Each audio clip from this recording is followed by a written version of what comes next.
नमस्कार, मी रामप्रसाद अशोक डोईफोडे, उगुळादेवी नैसर्गिक शेतकरी गट ईट.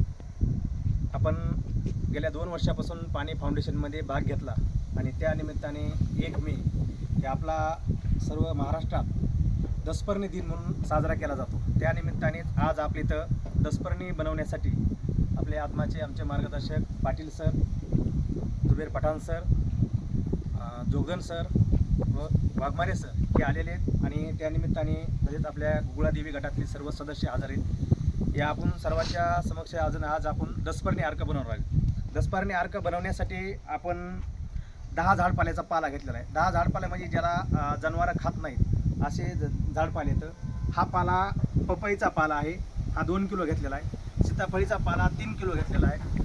हा निरगुडीचा पाला 2 किलो घेतलेला आहे. हा मोगल्याचा पाला 2 किलो, एरंडीचा पाला 2 किलो, करंजीचा पाला 2 किलो, बेसरमीचा पाला 2 किलो, गुळवेल्याचा पाला 2 किलो, हे रुचकी रूट म्हणते त्याचा पाला 2 किलो आणि हा कडुलिंबाचा पाला 5 किलो आणि हा अर्धा किलो लसण घेतलेला आहे आणि 2 किलो हिरव्या मिरच्याचा ठेसा घेतलेला आहे आणि याच्यात 5 किलो शेण आहे आणि 10 लिटर देशी गाईचं गोमूत्र आहे. याची सर्व आपण मिक्स करून हे आपण दसपर्णी अर्क बनवतात. आता आपण एक आयटम त्याच्यात टाकू.